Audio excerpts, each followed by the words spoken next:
araw-araw. Araw-araw. Kung maulan po ay may lalapit po tayo kay may Kuya Jones. Actually dati ko po siyang tinutulungan. Tapos hindi ko na po nababalikan. Kaya po ano din to, memorable din to kasi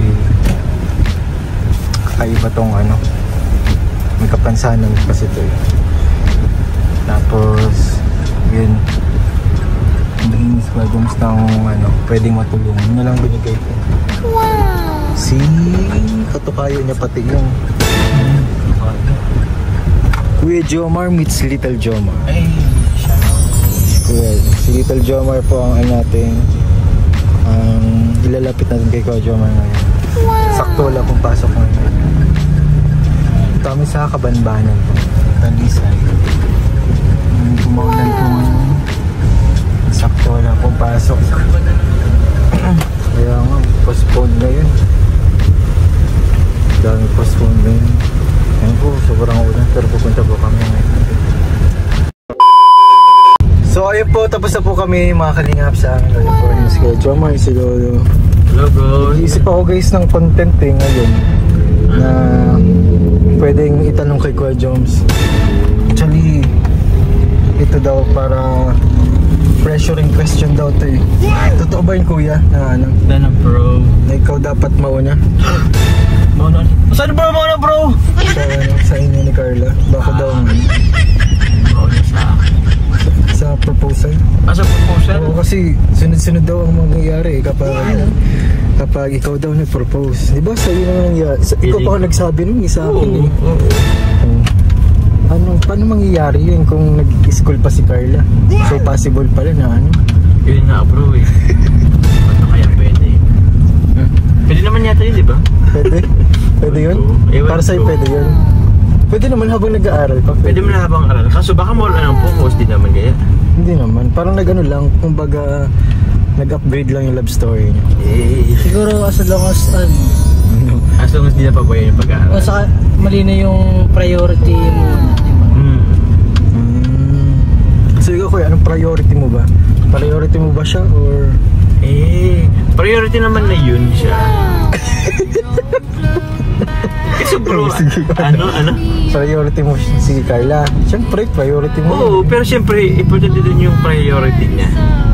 Hindi ako mag-decide para parang sa akin lang na So ibig sabihin napaka-considerate mong partner.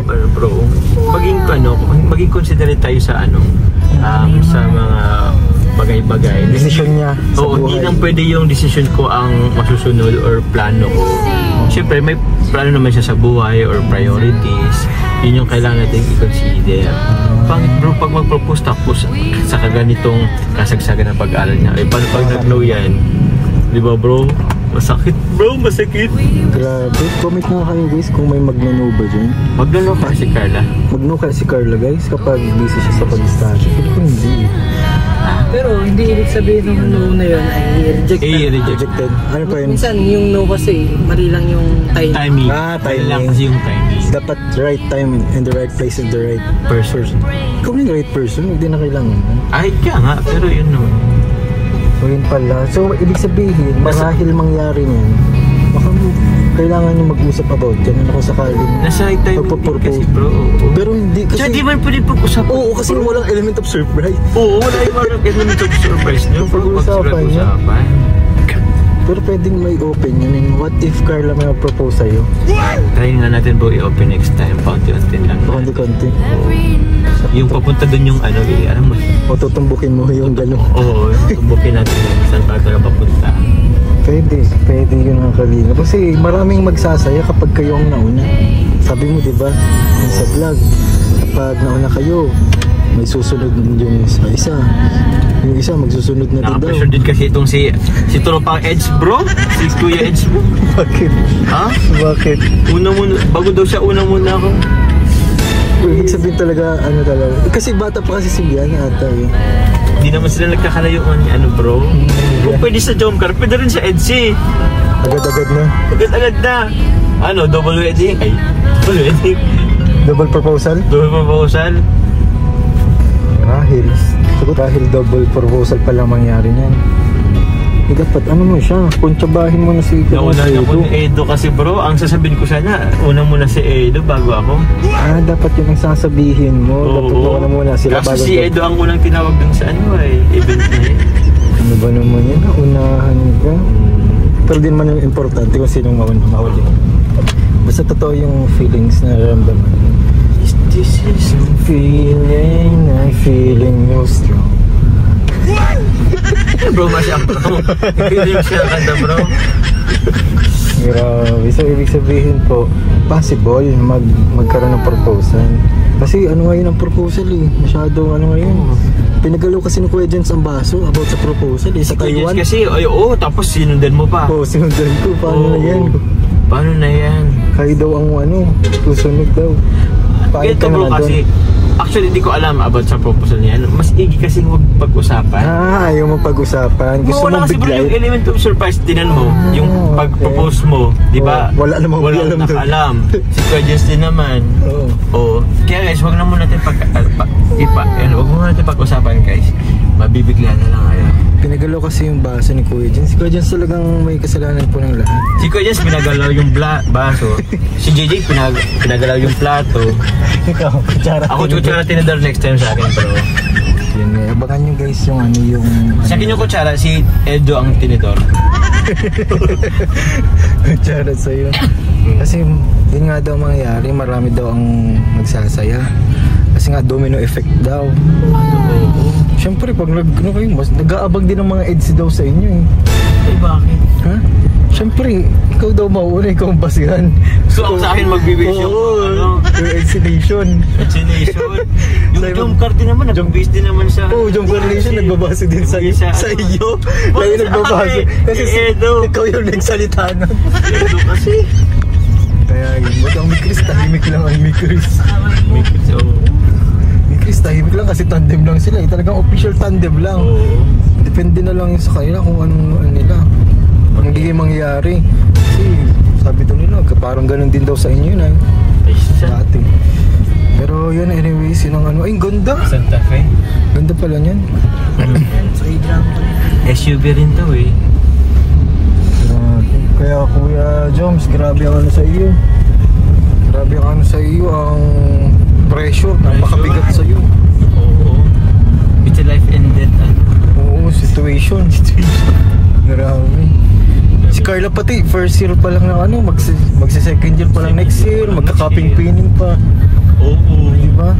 Doon na niya mararamdaman yung pagiging nursing niya talaga pag second year. Oo. Kaya busy din siya ngayon. Actually, dapat nga daw, sasama daw siya ngayon daw eh. Diba? Tinawagan niya ni Kuya pero kanina nagla-live. Sabi daw, mag-review daw sila ng midterms. Meron nga, actually bro, meron nga kaming babalikan na beneficiary. Oo, yun din yung kay kay Tatay Jaime. Oo. Kaso yun nga, iba igawa pa siya. Kaya ako naghintay lang din naman. Ano kaya yung magiging reaction ni Carla kapag narinig niya to? Baka magkaroon siya ng idea. Hayaan mo mga kalingap, i-share ko to kay baka Carla. mag-shift na lang sa baka tumigil naman yun sa pag-aaral bro. Baka mag-shift ulit. Mag-shift na lang ulit siya. Pag nag-propose ka. Oo. Kasi secured na daw siya sa iyo. Oo. Uy, grabe. Ano na siya bro? Lagot ka ha, pinapal mo. Uy, boy na, baka biglang tumigil yan. Hindi matigil. May yun, may plano yun para sa kanya. Saka marami pa siyang paaralin. Oo, Marami siyang paaralin na kapatid. Oo. Diba? Yes bro. Kaya yun, mga kalingap, ang natin ngayon, possible mangyari yun. At the right time. At the right time, at the right place, guys. Pero right person, andyan na po. Given na mga kalingap. Given na. At least na-kiss na yung May-kiss na yung right person. Tatlo na lang. Right place at the right time. Ha? Ay. Right place at the right time. Sobra na lang si Papa Diyos. Ay, nagsobra. Nagsobra ka nga pala. Sa ating Akala ko siguro dun kayo kay kay Kuya Bal. Di ba man tayo magpa-family feud? Oo nga. Focus ba? Yung nawala tuloy ako. Nawala ako sa right place. Ang focus mo kasi proposal. Oo. GD kasi. Kasi pa yung proposal mo rin, hindi mo nagsasuggest po. Focus. Yan po tuloy yung proposal. Nako, madami naman pong matutuwa ngayon mga kalingap sa ating vlog. Kaya po sa mga makakapanood po nito, dapat po nakasubscribe kayo mga kalingap. Kay JJ. And kay Kuya Jomar. Nag-feed ka rin ng Lolo. Kay Kulalo, kay Lolo. Ayan po, dyan si Lolo. Tahimik lang po yan. Nag-galing zombie siya. Ayun, dito hanap saan po namin kay Little Jom. Abangan niyo po yung vlog po na yun kay Joms. Maganda po ang naging resulta ng aming vlog. Saya lang. Sa'yo lang. Tapos happy lang. So thank you po mga kalingap. Thank you Kuya Jomar Thank you. sa yung short idea regarding proposal. Sige bro. So Thank you po so EJ. much. Bye bye po. Bye-bye, ingat bro. Bye-bye. Love, thank you, Lord. Thank you.